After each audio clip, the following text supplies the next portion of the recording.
Good morning সবাইকে। এখন বাজে সকাল ৬টা আর আমি ঘুম থেকে উঠে পড়েছি। আর আমার মেয়ে এইদিকে ঘুমিয়ে আছে। কিন্তু এই ঘুম বেশিক্ষণের না। আমি উঠে পড়েছি মানে সে উঠে পড়বে। আর যেমন কথা তেমন কাজ। আমি জাস্ট বাইরে গিয়ে গেটটা খুলেছি আর এদিকে মহারানী উঠে বসে আছে। কিন্তু কি আর করা যাবে, ওকে আমি নিচে নামিয়ে রেখে আমার বিছনা টিছনা সব গুছিয়ে নিচ্ছি। তারপরে ওই যে দেখুন মহারানী তার ঠাকুমার গলা পেয়ে চলে গেল বাইরে। আর আমি আমার কাজগুলো করছি। এইদিকে ঠাকুরের বাসনগুলো ছিল আমি বাইরে রেখে আসছি। বাইরে রেখে এসে ঘরটা ঝাড় দিয়ে নিলাম। ঘরটা ঝাড় দিয়ে নিচ্ছি। নেওয়ার পরে ঘরটা তাড়াতাড়ি করে ঝাড় দেওয়া হয়ে গেলে তাড়াতাড়ি করে ঘরটা মুছে ফেলবো। মুছে ফেলার পরে কালকের বাসন ছিল সেগুলো আমি মেজে নেব। কারণ তাড়াতাড়ি আমি কাজগুলো করতে পারলে আমারই ভালো। কারণ আমার মেয়ে যতক্ষণ পাড়ায় থাকবে ততক্ষণ আমার কাজগুলো কমপ্লিট করতে হবে। আর আমার মেয়ে চলে আসলেই তাড়াতাড়ি আমার কাজগুলো হবে না, কাজগুলো লেট হয়ে যাবে। তাই আমি তাড়াতাড়ি করে বাসনগুলো মেজে নিয়ে পুজোর বাসনগুলো মেজে নিলাম। মেজে নিয়ে তাড়াতাড়ি করে যে আমি স্নান করতে যাব, তখনই আমার মেয়ে এসে হাজির। আমাকে আমার ননদ এসে ডাকছে যে আমার মেয়ে আর থাকছে না। তো কী করা যাবে, আমার মেয়েকে নিয়েই আমি স্নানটা কমপ্লিট করলাম। তারপরে আমার মেয়েকে খাইয়ে দিয়ে তার ঠাকুমার কাছে দিয়ে দিয়েছিলাম। আর আমি ওইদিকে ফুল তুলতে গিয়েছিলাম। ফুল তুলে এনে পুজো দিয়ে নিয়েছিলাম। তখন আর ভিডিও করা হয়নি, কারণ আমার মেয়েকে খাওয়ানোর টাইম পার হয়ে যাচ্ছিল। তাই আমি ওকে তাড়াতাড়ি করে খাইয়ে নিয়েছিলাম। আর আমার ওইদিকে শাশুড়ি মাও এসেছিলো, দিয়েও আমার শাশুড়ি মায়ের কাছে দিয়ে দিয়েছিলাম। কারণ আমাকে পুজো করতে গেলে অনেক জ্বালায়, তাই আমি ওনার কাছে দিয়ে আমি ফুল তুলে এসে পুজোটা দিয়ে নিয়েছিলাম। তারপরে ঠাকুরের বাসন নামিয়ে চলে আসলাম চা করতে। কালকের দুধ ছিল, সেটা দিয়ে আমি চা বানিয়ে নিচ্ছি। কাল রাতে লুচি করেছিলাম, সেই কিছু লুচি আছে। দুধ চা আর বাসি লুচি সেই লাগে। কে কে আমার মতো দুধ চা আর বাসি লুচি খেতে পছন্দ করো কমেন্টে জানিও। এইদিকে আমি চাটা খেয়ে ভাত বসিয়ে দিয়েছিলাম একদিকে, আর একদিকে আমার মেয়ের খাবার বসিয়ে দিয়ে সবজি আনতে চলে গিয়েছিলাম। সবজি টবজি নিয়ে চলে আসলাম। তারপর আমার মেয়েকে খাইয়ে দিয়েছিলাম। আমার মেয়েকে খাইয়ে দিয়ে তার মধ্যে ভাত হয়ে গিয়েছিল। ভাতটা নামিয়ে তখন তার একটা দাদা এসেছিল, ওকে তার কাছে দিয়ে আমি চলে গিয়েছিলাম ছাদে জামা কাপড়গুলো মেলতে। জামা কাপড় মেলে চলে আসলাম নিচে। আর এসে রান্নাটা আবার চাপিয়ে দিলাম। কড়াই তেল দিয়ে গরম করতে বসিয়ে দিয়েছি। আর বেগুন ভাজা করব, তাই বেগুনে নুন হলুদ মাখিয়ে সেটাকে রেখে দিলাম। আর এদিকে আমার মেয়ে আর থাকবে না। আমার রান্না করতে করতে মেয়েকে কোলে নিতে হচ্ছে, কারণ ও আর খেলবেও না, কারোর কাছে থাকবেও না। ওর ঘুমের টাইম হয়ে গিয়েছে, তাই ও ঘুমাবে। আমি এদিকে রান্নাটা করছি আর ও এদিকে ঘুমে চোখ ছোট হয়ে গিয়েছে। তাই আমি বেগুনটা ভেজে নিচ্ছি, আর ওকে কোলে করে নিয়ে এদিক ওদিক ঘুরছি ওকে ঘুম পাড়াবো বলে। এদিকে আমার বেগুন ভাজা কমপ্লিট। আর মাছের ডিমটা কাল ভেজে রেখেছিলাম, সেটা আর একবার করে ভেজে নিচ্ছি। আর এইদিকে আমার মেয়ে ঘুমিয়ে পড়ছে, তাই এখানেই আমি ওকে রান্নাটা করছি আর ঘুম পাড়াচ্ছি। কোলে করে নিয়ে রান্না করতে ভয়ও লাগে যে কখন তেল ছিটকে গায়ে পড়বে, কিন্তু কি করব, ও কাঁদছিল তাই ওকে ঘুম পাড়িয়ে দিলাম। আর ও ঘুমিয়ে গিয়েছে। আর ওকে শুইয়ে দিয়ে আসলাম।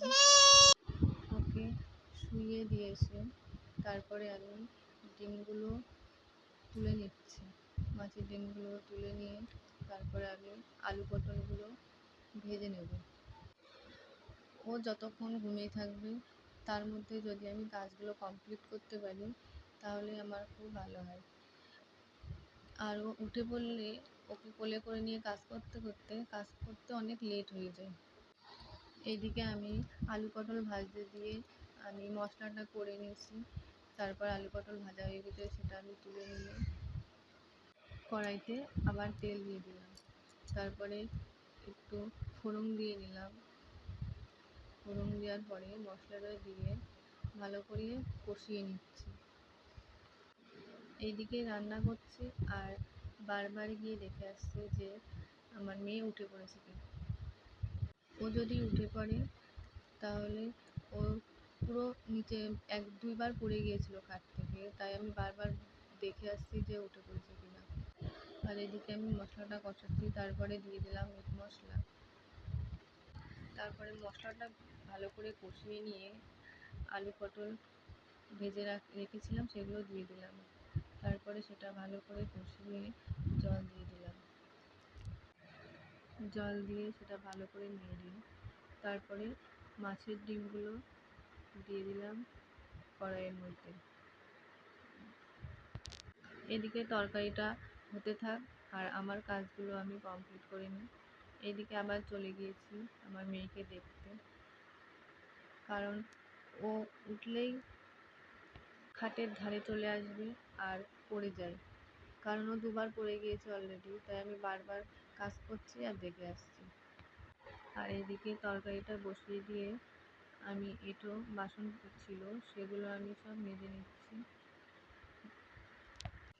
ভিডিও এডিট করছি আর ভাবছি, এই যে ভিডিওতে এত তাড়াতাড়ি কাজগুলো দেখাচ্ছে, এরকম যদি সত্যিই আমরা করতে পারতাম কতই না ভালো হতো। তাহলে তাড়াতাড়ি কাজগুলো হয়ে যেত আর একটু রেস্ট পেতাম, কিন্তু সেটা তো আর হবে না। তাই আমার সাধ্য মতোই আমি তাড়াতাড়ি কাজগুলো করার চেষ্টা করি। আর আমার মতো কার কার বাড়িতে ছোট বাচ্চা আছে কমেন্ট করে জানিও। আর হ্যাঁ, ভিডিওতে অনেক ভুল ত্রুটি হতে পারে, কারণ আমি এই প্রথম এত বড় ভিডিও নিজের ভয়েস দিয়ে বানাচ্ছি। এর আগে এমনি আমি রিলস ভিডিও বানিয়েছি, তাই অনেক ভুল ত্রুটি হতে পারে। যদি কোথাও ভুল ত্রুটি হয় তাহলে তোমরা কমেন্ট করে জানিও, আমি ঠিক করার চেষ্টা করব। আর যদি ভিডিওটা ভালো লাগে তাহলে একটু কমেন্ট করে দিও, আর একটু শেয়ার আর একটু ফলো।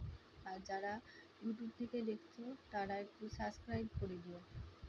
আর এদিকে তোমাদের সাথে কথা বলতে বলতে আমার বাসন মাজা কমপ্লিট হয়ে গিয়েছে আর আমার তরকারিটা হয়ে যাওয়ার মধ্যে, তাই মেজে রাখা বাসনগুলো সব ঝুড়ির মধ্যে রেখে দিলাম। তারপর আমি একটা গামলায় ভাতটা ঢেলে নিলাম। ভাতটা ঢেলে নেওয়ার পরে ভাতটা রেখে আসলাম আর আমার মেয়ে উঠে পড়েছে কিনা দেখে আসলাম একবার। আর এদিকে তরকারিটাও হয়ে গিয়েছে, একটু গরম মশলা দিয়ে দিলাম। গরম মশলা দিয়ে তরকারিটা নামিয়ে নিলাম। এদিকে আমার তরকারি কমপ্লিট। এই দেখো আমার তরকারি রেখে এসে এবার আমি গ্যাসটা মুছে নিচ্ছি। আমার মেয়ে ঘুমিয়ে থাকতে থাকতে আমি যত কাজ থাকে আমি সব কমপ্লিট করে নেওয়ার চেষ্টা করি, কারণ ও উঠে পড়লে আর আমি সেই কাজ আর করতে পারি না, সেটা অনেক লেট হয়ে যায় আর আমার খাওয়াটাও হয় না, খেতেও লেট হয়ে যায়। আর ও ঘুমিয়ে থাকতে থাকতে আমি এই কাজগুলো করে খেয়ে নিতে পারলে তাহলে আমার সব কাজ কমপ্লিট হয়ে যায়। এদিকে আমি সব মুছে টুছে নিচ্ছি, যে মুছে টুছে নিয়ে আমি খেতে যাব তখনই আমার মেয়ে কাঁদছে। একবার গিয়ে দেখেও আসলাম যে ও ঘুমিয়ে আছে। যেই আমি ভাতটা নিতে যাব তখনই আমার মেয়ে উঠে পড়ল, কিন্তু ভাত খাওয়া বন্ধ করে দিয়ে আমি চলে আসলাম মেয়েকে কোলে নিয়ে তার খাবার বানাতে। তার খাবারটা বসিয়ে দিলাম। যদি আমি খেতে চলে যেতাম তাহলে ওর খাবারটা রান্না হতে দেরি হতো, আর ওর খাবারটা রান্না করে রাখলে তাড়াতাড়ি একটু ঠান্ডা হয়ে যেত। আর এখন সকাল 11:30 বাজে, এর জন্য আমি আগে ওর খাবারটা রান্না করে নিচ্ছি, কারণ ওর স্নানের টাইমও হয়ে যাচ্ছে।